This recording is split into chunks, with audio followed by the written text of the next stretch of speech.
Cuando los ingleses emprendieron una de sus tantas aventuras por el mundo, comenzaron a colonizar diversas partes del planeta. Durante su llegada a Norteamérica trazaron una línea para establecer su frontera, y la corona inglesa decretó que ningún colono podía aventurarse más allá de esa línea en dirección hacia el oeste. La razón detrás de esta medida era para evitar conflictos armados tanto con las poblaciones nativas americanas como con Francia, quien también tenía territorios ocupados en la región. De esta manera, la corona inglesa buscaba mantener la estabilidad y evitar posibles enfrentamientos en sus dominios coloniales. Sin embargo, los colonos ingleses optaron por ignorar por completo esta orden. En su lugar, se organizaron y decidieron expandirse hacia el oeste con la firme convicción de formar su propio país y declarar su independencia de Inglaterra.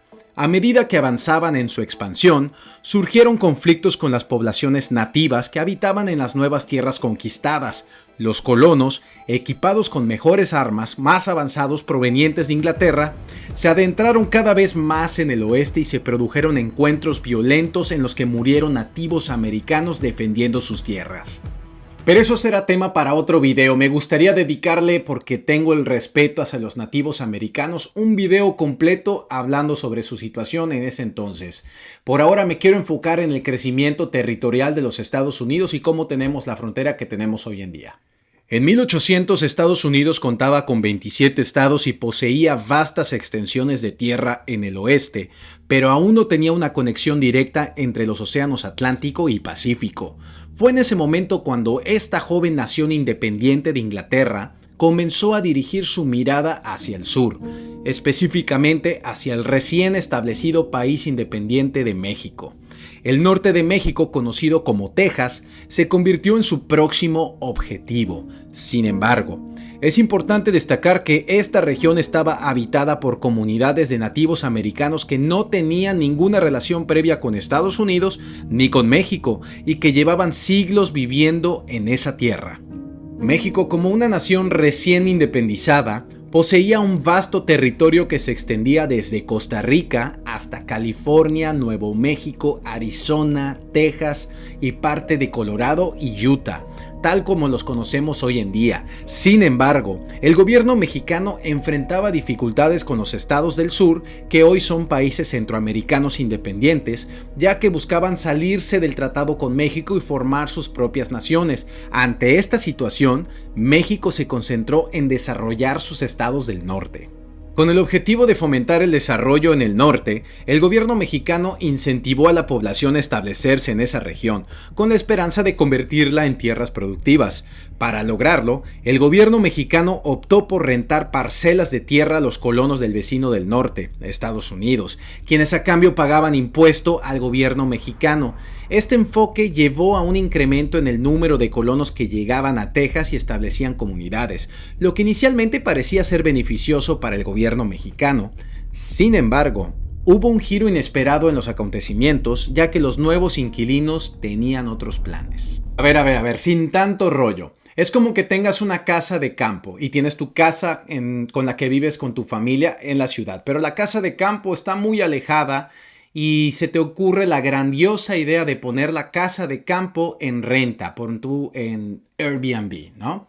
Los nuevos inquilinos que llegan a la casa de campo están muy contentos, todo está muy bien, pero de repente deciden quedarse y ya no pagarte más renta. Entonces tú vas a ver qué está pasando. Oigan, si no me van a pagar, pues váyanse de mi casa, pero resulta que te sacan a balazos y no se van de tu casa. Pero continuemos. Los nuevos colonos, como les decía, tenían otro plan y empezaron a llegar más colonos, y los colonos traían esclavos, lo que en México es totalmente prohibido. Además, los nuevos colonos llevaban consigo una actitud de independencia y el deseo de construir su propia nación. De hecho, hasta el día de hoy, 2023, persisten ciertas corrientes entre algunos tejanos que anhelan la creación de un país independiente. El gobierno mexicano se percató de que su plan había fracasado y se encontraba en una situación económica y militar muy difícil. A pesar de esto, México decidió enviar su ejército para recuperar su territorio y recordarle a los colonos que estaban en territorio mexicano. El ejército mexicano logró derrotar a los colonos en la famosa batalla del Álamo. No obstante, los colonos habían logrado atraer más estadounidenses a Texas y motivarlos a luchar contra México. Con el tiempo, los colonos, con el apoyo de Estados Unidos, finalmente prevalecieron y proclamaron a Texas como un país independiente. México nunca aceptó a Texas como una nación independiente, pero se vio obligado a firmar un documento que delimitaba la nueva frontera, aunque tampoco estuvo de acuerdo con ella. En 1845, Texas se anexó a los Estados Unidos como el estado número 28, a pesar de todas las disputas entre ambas naciones. Sin embargo, el conflicto apenas comenzaba, ya que los Estados Unidos aún no habían terminado y buscaban expandirse aún más. Fue cuando llegó James Polk a la presidencia de los Estados Unidos con una lista de objetivos para su mandato, siendo el primero en esa lista la adquisición de California a México. En un principio, Estados Unidos intentó comprar California por $25 millones, pero México respondió negándose a venderla. Ante esta negativa, Polk tomó medidas más agresivas y envió pequeñas tropas al sur de Texas, avanzando dentro del territorio mexicano, lo que México lo consideró como otra invasión y tuvo que repelerla. El ejército mexicano logró aniquilar la pequeña tropa estadounidense, pero esto fue lo que Polk buscaba. México había mordido el anzuelo. Acto seguido, Polk acudió al Congreso y declaró que México había invadido a los Estados Unidos y había derramado sangre estadounidense. La respuesta no se hizo esperar y el Congreso firmó la declaración de guerra contra México. Estados Unidos ganó esta guerra de manera rápida y aparentemente fácil, ya que México no tenía un ejército con la capacidad para enfrentarse al estadounidense. Superados en número, con armas más avanzadas y con recursos económicos más sólidos, el ejército mexicano fue derrotado. Estados Unidos finalmente ofreció $15 millones para ponerle fin a la guerra, ya que ya habían tomado la Ciudad de México, y a México no le quedó más opción que aceptar el acuerdo. Con la conquista de California, Estados Unidos ahora controlaba territorio que llegaba hasta el Pacífico, aunque tenía la capacidad militar para tomar aún más territorio de México. Sin duda pudieron haber controlado todo el país, y algunos deseaban anexar todo el país, pero decidieron no hacerlo debido a la presencia de una gran población indígena en México, algo que no ocurría en los nuevos territorios conquistados. Un senador de esa época declaró: "Nunca hemos soñado con incorporar a la Unión nadie más que a la raza caucásica, la raza blanca libre.